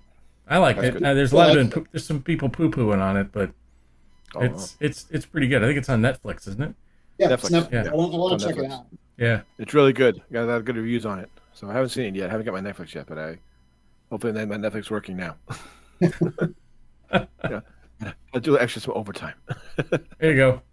I just support my movie habit. Yeah. You know what was really good that was old school? That show Primevals from Full Moon Movies. It took like 30 years to finish this movie. Yeah, Stop action. It was like almost like Ray Harryhausen. Yeah, you're watching it like, wait a minute, this is like in the 80s, and it took him forever to finish that movie. David Allen, right? David Allen. Yeah, he's a fantastic. I mean, I love stop motion. I mean, Ray Harryhausen. When you watch his movies, like the Sinbad, the Sinbad movies, or wow, yeah. Mm-hmm. I mean, there's such a performance in those characters, because it's just one guy, like it's just him moving these models, and he's determining the performance and the way they emote and the way they move. Versus like it's not a computer, it's not a whole team of people, like it's just him. Yep. And so like it really is almost like a form of acting, and so like when you watch one of his movies or like David Allen's work, there's a personality to the characters and the way they move that I think is really fascinating. Yep. John, who was it that we interviewed that was the he did stop back. He did stop action for Land of Lost. Yeah, Oh, Can't remember. Forgot his name. the old one or the new one? the old one. The old one. Oh, the Sid and Marty Croft. Yeah, I can't remember who was that. I can't remember his name off the top of my head. Yeah, we did an interview with him, and it was great. Yeah, he's just so much work goes into that. It's like I'm He's googling like- it right now to see if I recognize it because He got his book on Amazon. It's he finished his book. It's going on Amazon now. is it on Amazon though? Yeah, he just got his book. He was looking for an editor, but he got it. It's on Amazon. Cool. I forgot his name. Nice man too. I'll find it. I was a dinosaur freak as a kid, so of course I loved Land of the Lost. Oh, Chaka. Chaka Khan. Oh, wait a minute. That was a great show. Oh, yeah. And shows like that, you don't see like those on TV no more. So, you can't watch those TVs anymore. You can't watch Saturday morning cartoons. You can't watch Saturday cartoons after school Oh, because they passed some know. law. Yeah, it's a bummer. Thanks, What? Congress. It's against the law. They passed a law that they It's needed. law. There was a law that something like the Congress. They had to be more productive or something like that for schools. Oh yeah, you had to be. Well, it's true. You had to have some sort of educational value. They said, but that brought us GI Joe. That's why every GI Joe thing ended with that little lesson. at the Yeah. end. GI Joe, Transformers. Yeah, that was how they fit it into the law. all those good shows. So You ever see that? I love that T-shirt where it's like the pie chart, and it's like one half of it is knowing, and it's red lasers, blue lasers. GI Joe. Red was me. Cobra, and the blue was GI Joe. Yeah. Yeah, we learned something. And the gentleman's name was Harry Walton. Harry Oh, Wilson. okay. Yeah, he did remember the gravy train commercials with the gravy train in the yard and the kitchen, Yep. the dogs chasing it. He did that. Oh, nice. Yeah, Awesome. so it was pretty good. So yeah, that was pretty good. Pretty good. We got a lot of good guests on the line. So So, you going to be at any cons or anything in the near future, or Well, doing any signings?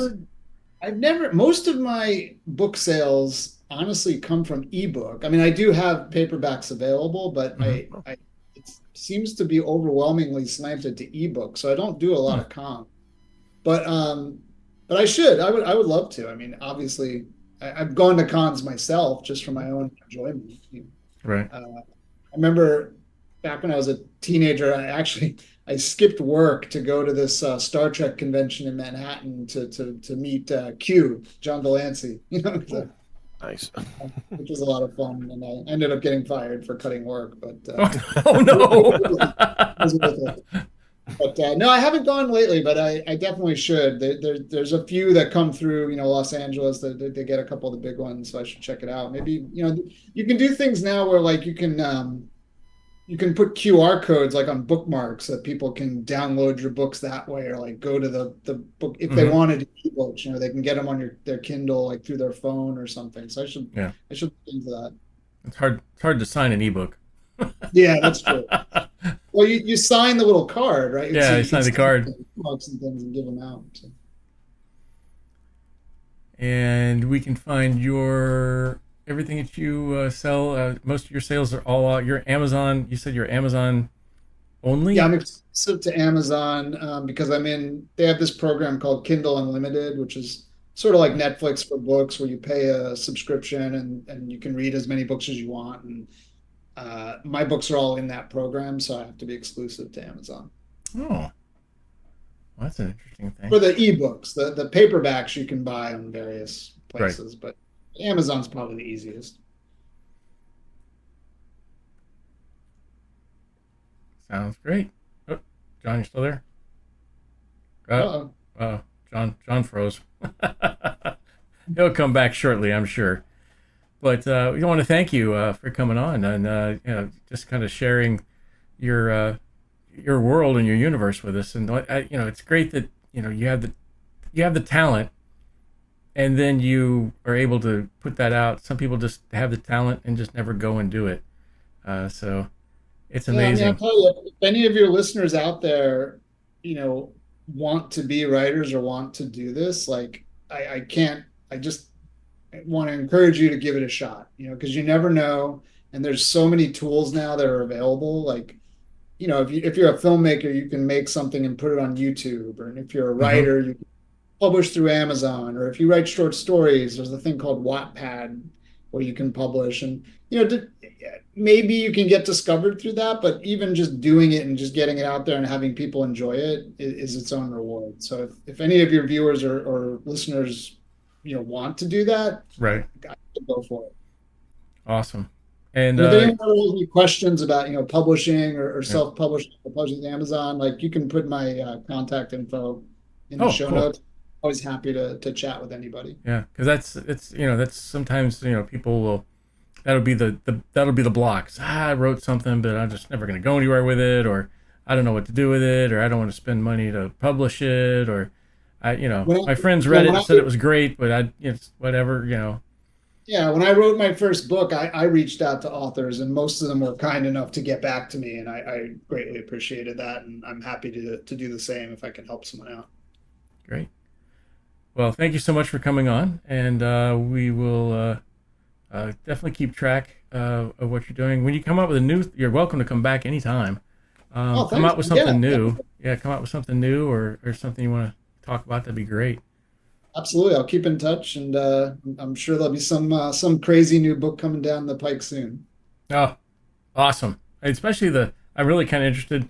I listen to a lot of different books, and I've recently wandered off the science fiction path on a couple of. There's John.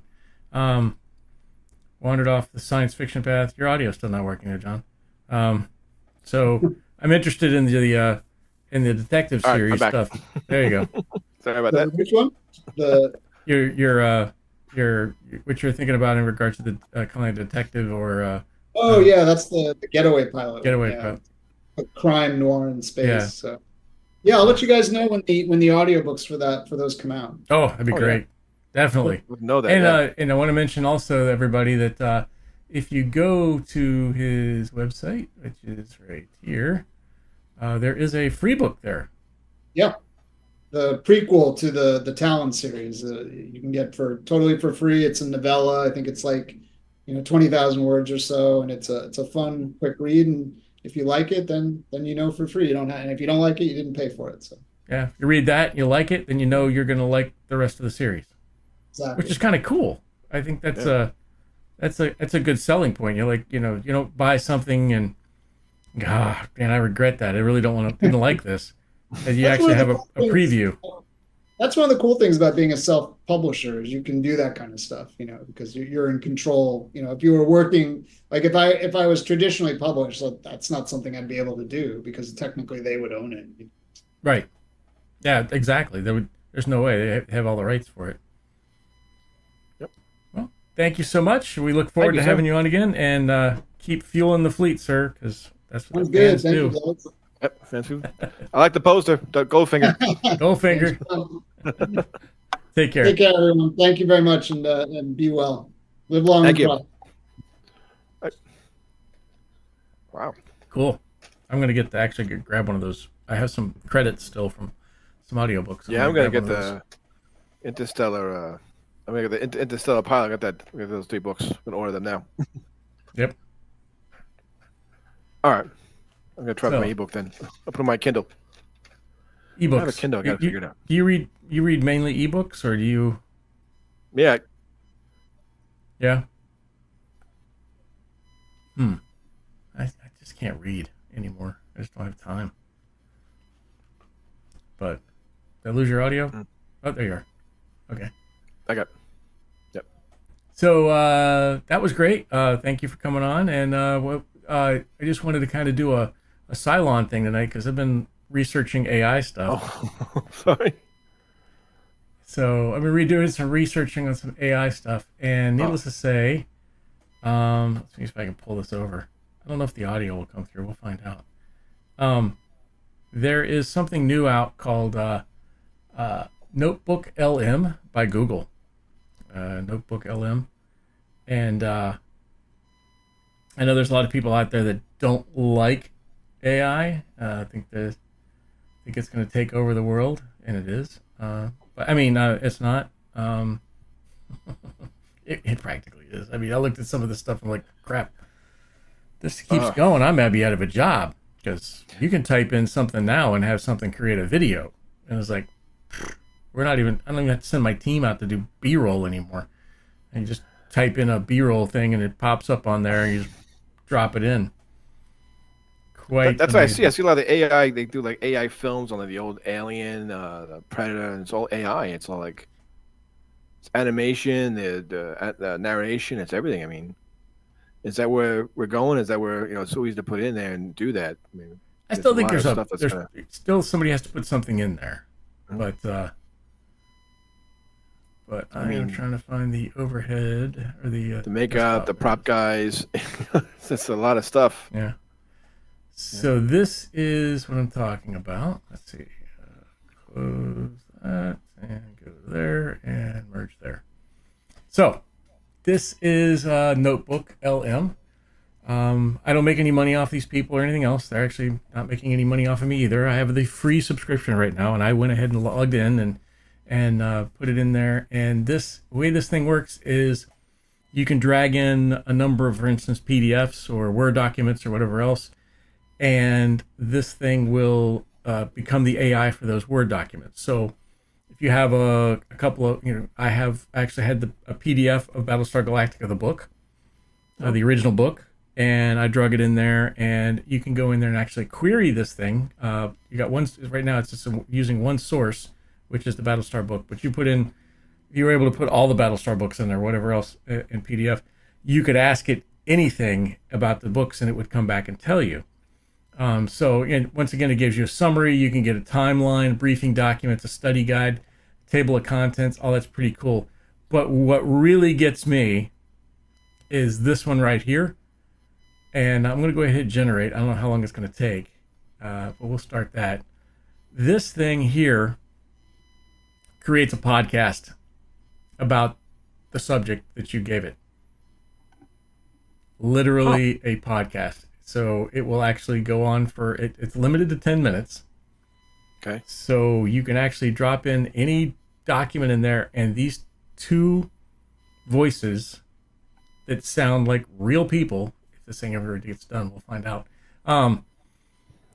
It creates a podcast that is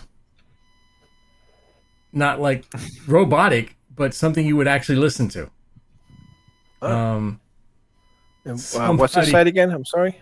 It is called Notebook LM. Lima Mike. Notebook LM. Google Notebook LM. And so this thing is pretty cool. So if you need a study guide or something like that, this thing helps you put study guides together. AI is just amazing. I should have let this thing run earlier. While that's running, I went ahead and played with another one. It's called generative AI, this one is called Runway. And all I did was drop a cartoon character that I have made of my Tipsy Toaster, and I told it to a stumbling drunk robot that stops, drinks the bottle in his right hand, and then continues after he belches. A single red eye scans back and forth in the helmet.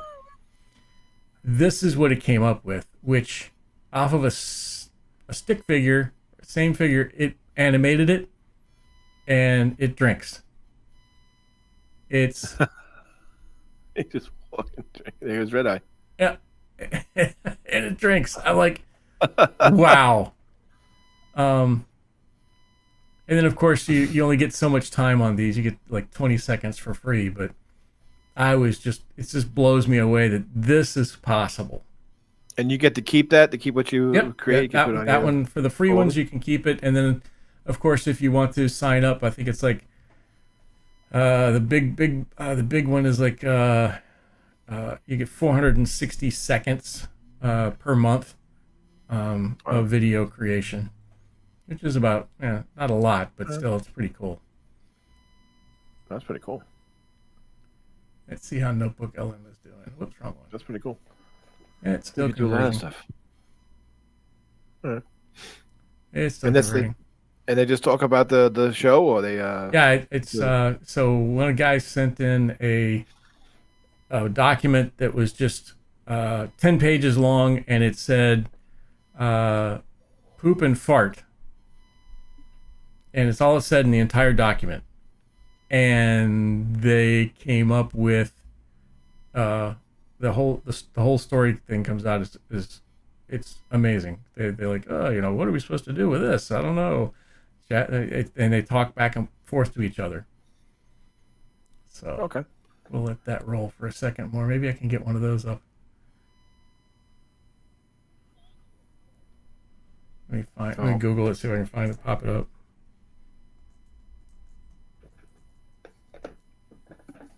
I'd like to see how they talk about what they talk about. Yep. That looks pretty cool. And it's all AI. That's all everything they come up with the questions. So here's the AI piece of this. I don't know. Let me know if you can hear it. No, I can't hear it.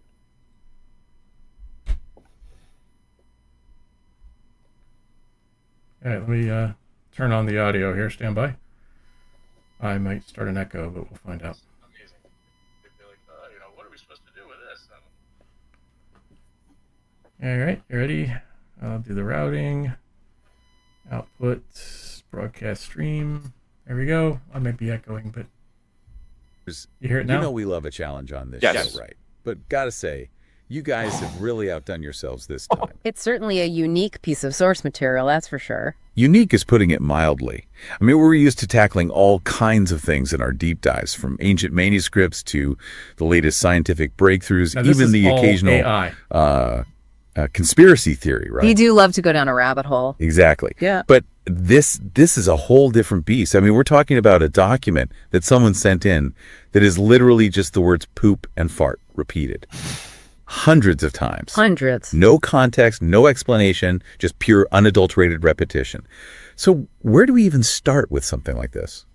Well, I think the first question we have to ask ourselves is, can we find meaning in the seemingly meaningless?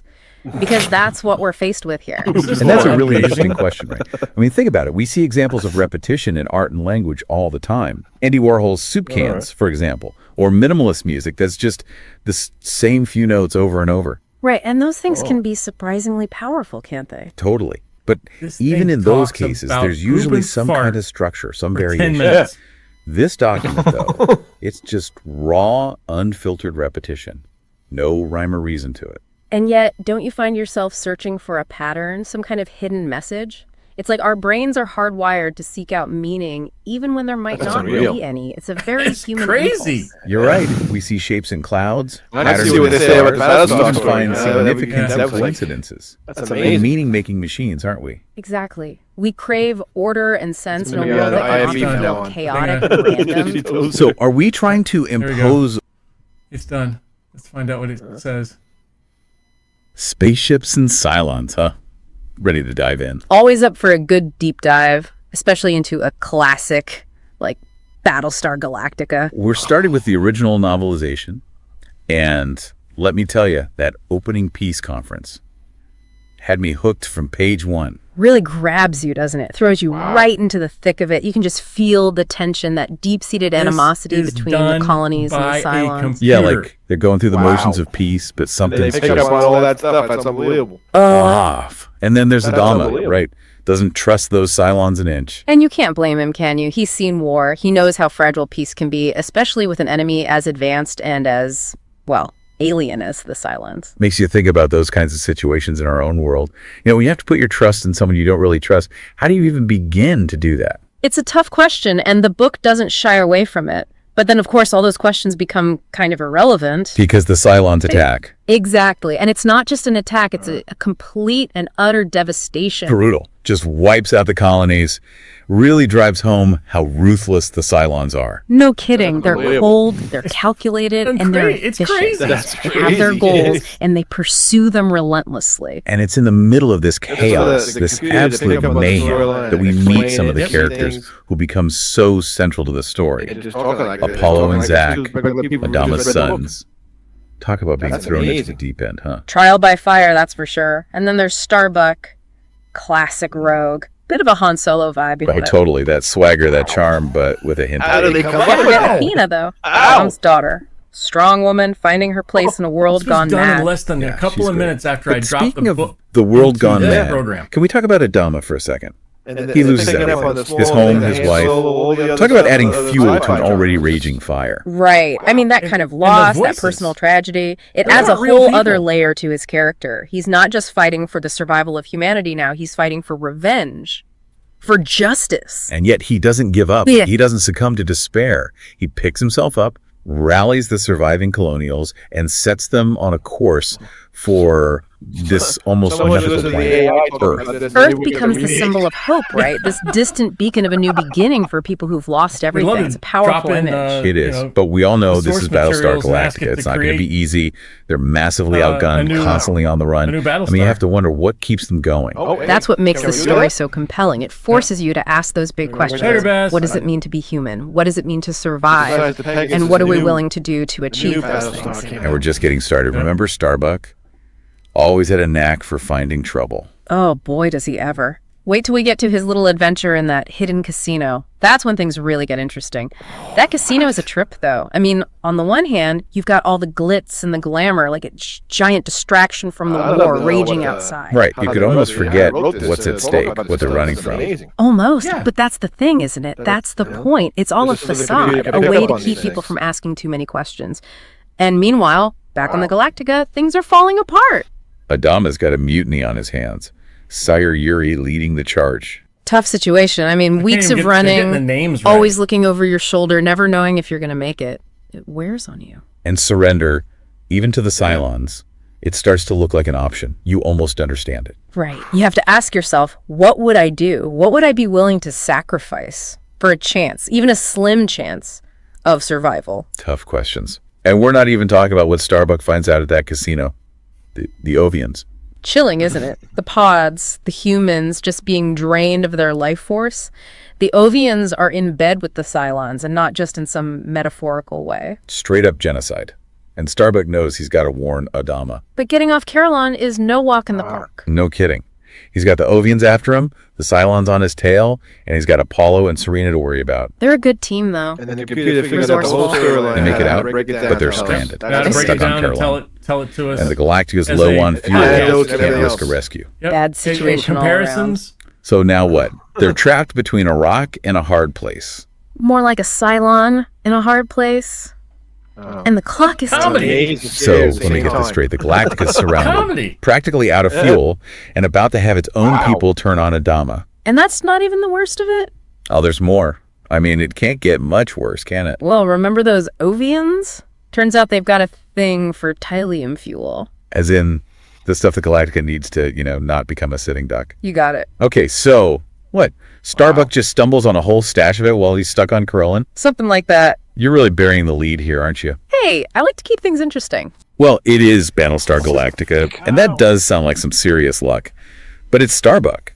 Knowing him, he'll find a way to make it even more complicated. Now you're getting it. See, it's not just about finding the fuel, it's about what he does next.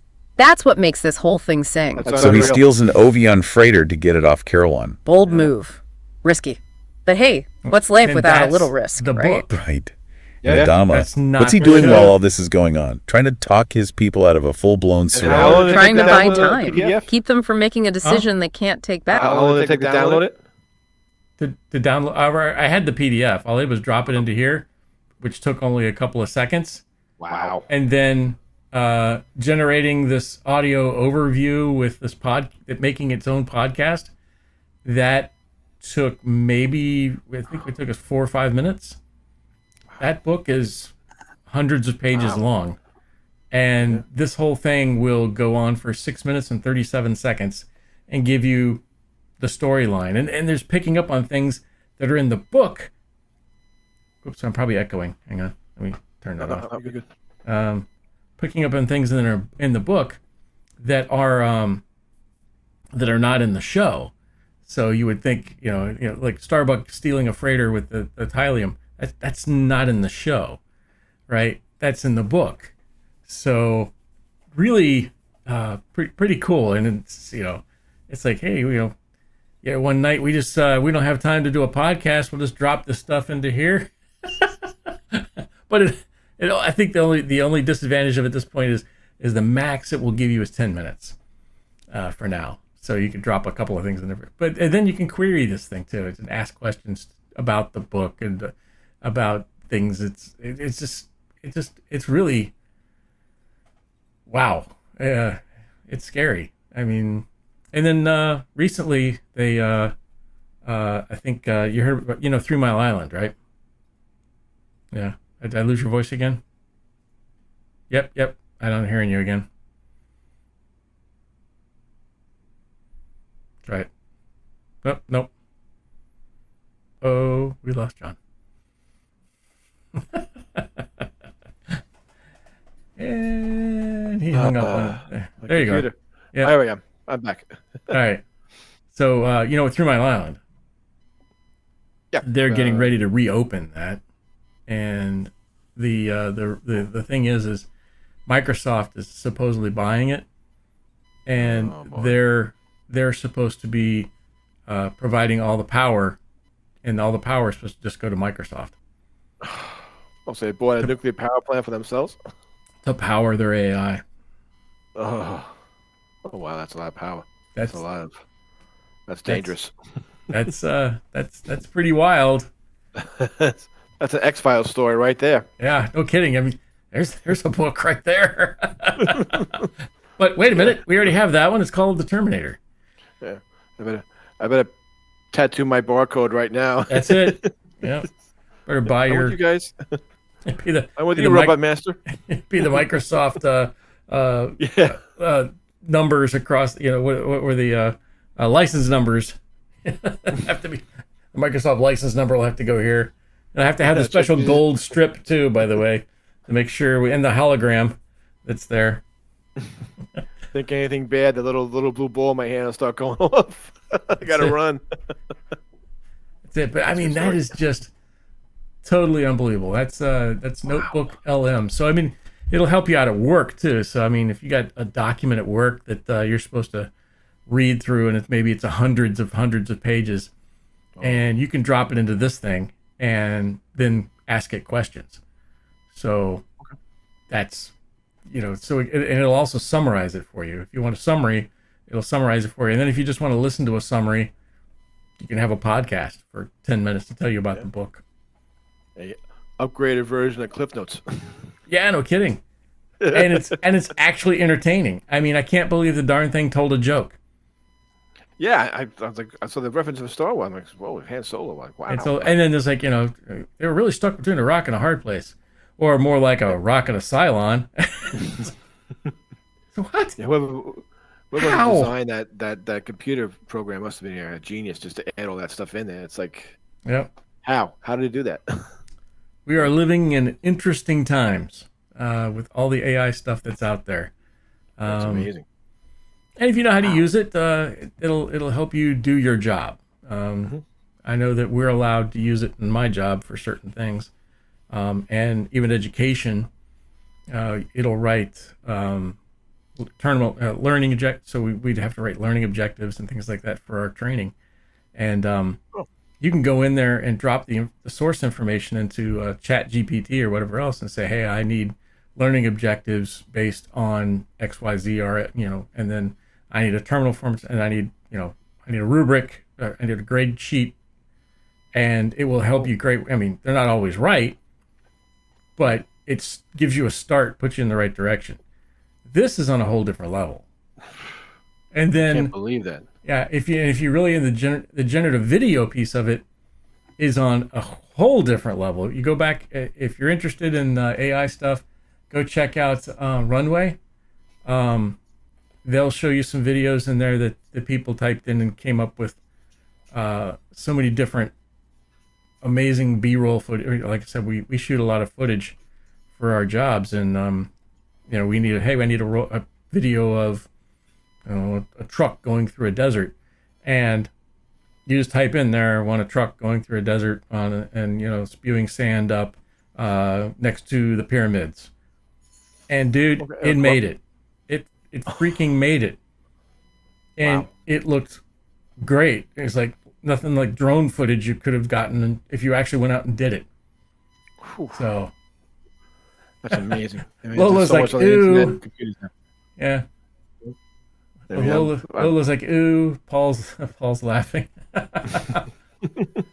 I mean, what do you guys think? I mean, is anybody scared of AI, or you think is it something that is going to help out? I mean, do we trust the Cylons?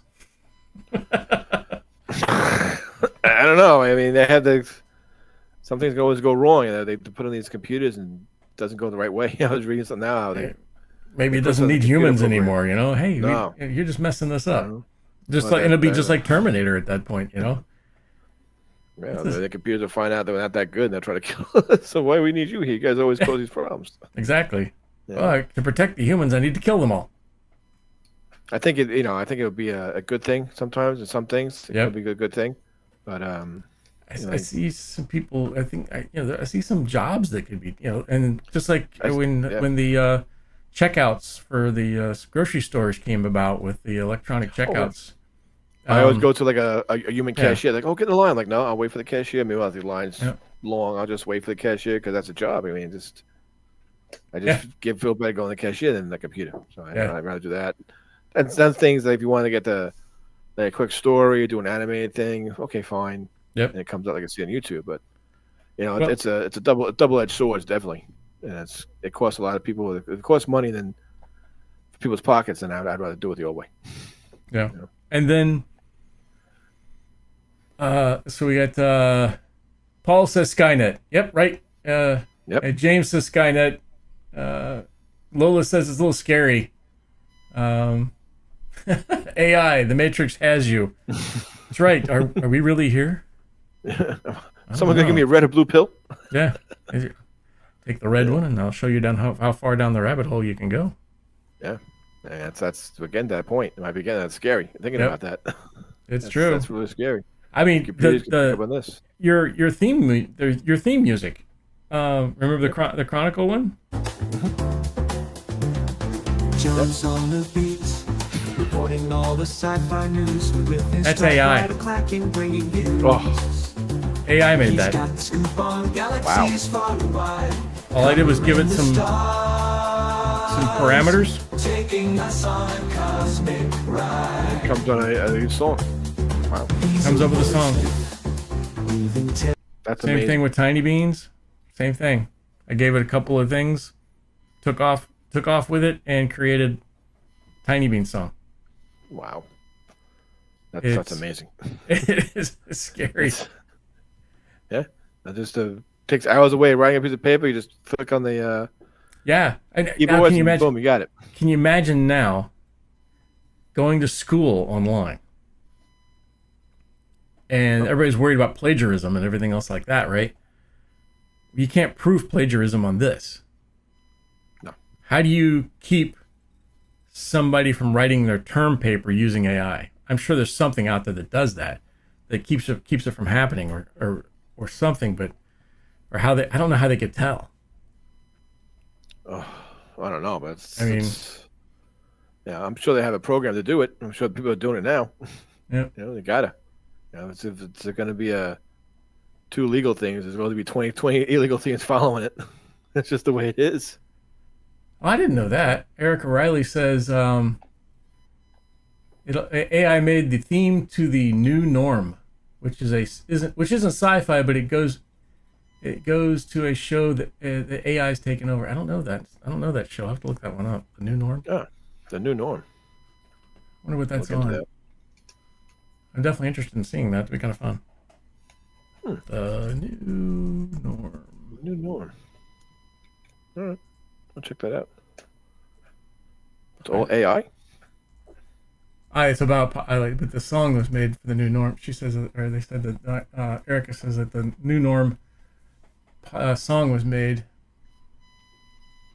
Wonder what channel? I see the new norm pilot TV episode. It's 2024. It's recent. A wealthy couple, Brian and David, hire a waitress, Goldie, and a surrogate mother. They seek a compelled lifestyle. While for Goldie's a chance. It's on X. It's on X, I guess, huh? Really? Yeah. New sitcom on X Oh, featuring featuring Larry Elder, Rubin Report. Special appearance by an animated Elon Musk. Twitter is producing an animated comedy called The New Norm. You probably have to have the blue check mark to watch that. Probably. That could probably be new AI animation too. Yeah. You know, it probably does. I mean, look what it did just with a couple of things I gave the video there. I mean, I just gave it a couple of instructions. I put a picture on there and I said I want it to do this, and it said, you know, and ta-da! It made it move. Yep. Like on YouTube, you see animated you see like Aliens set in the 50s or Star Wars set in the 60s, and Yeah. it's all AI animation. Really, I haven't seen that. Yep, John's jumped out again. He'll be back. There he is. What happened? There he is. All right, I'm back. All right. Yeah. My computer's on the fritz over here. So. Erica says it's bad. I wouldn't recommend it. the show. I was like, Oh, all right. Maybe we can try to get the song on YouTube or something so we can hear it. Yep. I wonder if I can. I probably can. I think maybe I'll have I'll download this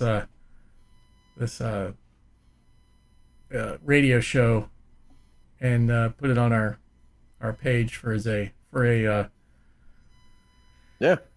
just for fun and kind of an AI thing. That'd be pretty cool. Hopefully people don't start wanting to listen to them other than us. It'll replace us. Oh no. No podcasts. No more video casts. That'll be the next. I'll have two people that'll be able to talk and move their heads and switch back and forth to things. And it's like, oh my God. Yep. So Max Headroom. Oh my gosh, there's a blast from the past. Yeah. What was it? So I feel old this episode. Yeah. Da-da-da-da. Yeah. They actually made a TV series of that. Remember that? Mm-hmm. They made a TV series of Max Headroom. I couldn't believe it. I have way too much time on my hands to remember that. Yeah, well, it's video and music sticks with me much more than conversations do sometimes, or people's names. Oh, I have to coordinate. I have to put something with that name, or if I'm learning something for work or something, and I need to learn different names that go to a different theory. That's the Johnson theory. I'm like, oh, Johnson theory. Yeah, how am I going to remember that? And then I have to associate it with something like, I don't know, don't squeeze the Charmin, and then that's not it. Johnson and Johnson. I have to connect it to something, or I'll forget the name in a heartbeat. No, don't say baby oil. Baby oil's a bad word now. The current events. So these Star Trek 50s and everything else, those are all AI? All AI. All that stuff on YouTube. You see the animated stuff, and you're like, oh my God, it's all AI. The music, the guy talking, the people walking. That's AI generated. Yep. It's amazing. I mean, they had to do an Alien that's pretty cool. I do they even did a Battlestar Galactica one. That was pretty neat. I was like, wow. The robots don't. I wonder what they're using that for that one. With the big engine they're using. Probably, I bet you they're using the runway. Because in runway, also if you watch some of the videos in there, they have a guy that's standing there, and he just holds a piece of wood, and he runs around and he looks around and look at things and pretends like he's in sci-fi. That AI takes it, puts him into a sci-fi show, and he's just standing there in like a really crappy costume, and it puts him into a sci-fi show. Wow. That's pretty cool. I can never figure that stuff out. Yeah, I like watching it, but I can never figure it out. Just watch. Go through the X and look at some of the stuff for generative AI and video, and just get a hit on that. Yeah, that's top notch stuff. From what I understand, I need to get an X account. I have to sign up really. Yeah, Get on It's there. good for information in regards to this kind of stuff. So you follow it and find out, you see people making videos. You're like, what'd you use for that? And they come back and like, if we just used runway. So I just used runway to make it. I was like, That's cool. damn. Holy So cow. now, but now you're looking at something. Just think about that for a second. A guy who, films himself running into certain areas and pretending to shoot things and things like that, and then puts it into this runway model and tells it, hey, I want to, make it a sci-fi clip where he's shooting at aliens that are, 8 arms or whatever else, and he actually, he writes it all out and he shows you what he wrote, and then he hits the generate button, and now you have somebody who can take that book or that screenwrite or screen thing and create a movie without all that budget and everything else, and be creative. I mean, the AI will work for you as well. So I think that's something that positive could be coming out of it. Everybody's worried. I mean, now you have the ability to do that. You can make an unofficial animated short of something. Yeah. Which is Jetsons thinking and about that myself. Flintstones regenerated with AI. Oh, yeah, I haven't seen that one yet either. It's amazing, isn't it? The animation, the coloring, the background. It's just wow. I mean, you can just make your own movie. And then sometimes you look at them like, is that a real person? And like, oh my God, no. But wow. Oh, I'm gonna have to watch that one. Erica says they even did an AI of Sailor Moon and Powerpuff Girls. Oh yeah, I have to watch that one. I'm gonna have to write that one down for research purposes only. Sailor Moon. Yep. It's like greetings from San Francisco. Hey, welcome. We are here every Thursday, and we just on the topic of AI tonight because we're Cylons. What can we say? That's what's going to happen. We got so many brains. Yep. Good night, Craig. So. Yeah. With that said, I think I'll put this. I really am blown away. Blown away with this notebook LM and just the ability to, this thing to do You should this. put in like a best storyline wins like an autograph from the gentleman that's gonna what's his name? I forgot. We get an autograph for him. Whoever wins gets the best story. Put it on the site. See if they can download it. They can play it for one night, and the best story wins. Best pod story. Yeah, it'd be kind of fun because you got 10. You only get like 10 minutes, so 10 minutes. You'd have to pick a. You'd have to find a way to put write your story on a PDF, drop it into this notebook LM from Google, and once again in the very front it does say we do not keep your information, we do not sell your information. It has a big disclaimer up front when you first get into this thing, and then you just drop it all in there, and then maybe it makes a podcast about your story. So yeah, that'd be pretty cool. Yeah, that'd be something. Now, go drop your story into it. I know you've got one. You got a screen. Yeah. Drop it in there, see what they say about it. That'd be kind of fun. Don't let anybody else see it because we don't want anybody to know what the good stuff. Like I wouldn't mind dropping the Stranded Warrior into there, but once again, I couldn't put it out because we would not be able to do the festivals or anything else. And we're still working on that, by the way, everybody. It's still little by little. And can you believe it? Chris Marshall designed the poster. And poster's great. We won. Like that poster. We've won twice already. We won two. I saw that today. Posters. Congratulations. Poster things. That's amazing. The poster's really good. Look at the first poster. Okay, that's part of it. And then when he added to it, and the base store, and then the Helios on top, I'm like, wow, that was great. That's a good poster. Good job. And congratulations on winning today. Yeah. I mean, the wins are just going to keep coming and coming. And when the movie comes out, you're going to be deluged. It's going to be great. But it's just it's a thing of love. I mean, it's a fan film. It's a thing of love. I mean, it's the important, that's important thing. We can't get paid for it, but we sure did learn a lot doing it. And we sure made a lot of good friends, and we had people fly in to do parts and everything else. Or drive in. So it was such a great experience. Even if the movie never came out, which it is, don't worry about it. It is coming out. Even if it never came out, the friendships and the information and everything we've learned from that was invaluable. I think. It was unbelievable the way it came together, and everyone came up, drove up, and yep, and just the and acting, it was great. And they're still on our fans. They listen to us all the time. We see them in cons. I mean, they were our core supporters. I mean, this is great. Yeah. Really fun. Robopocalypse is a science fiction novel. The book portrays AI out of control. I have to look that. When? I know. So Lola, we're looking to get it here. We're trying to get it done before December. That's the goal. So we want to give a Christmas present. The time scale says, as a kid, I considered the Cylons to be chrome-plated stormtroopers. Yeah, it's about right. Yeah, I see that. I always say it. I love the original idea of the Cylons. I think they unfortunately had to cheapen it because of the 70s and lizards in armor. Much better than dumb robots. There you go.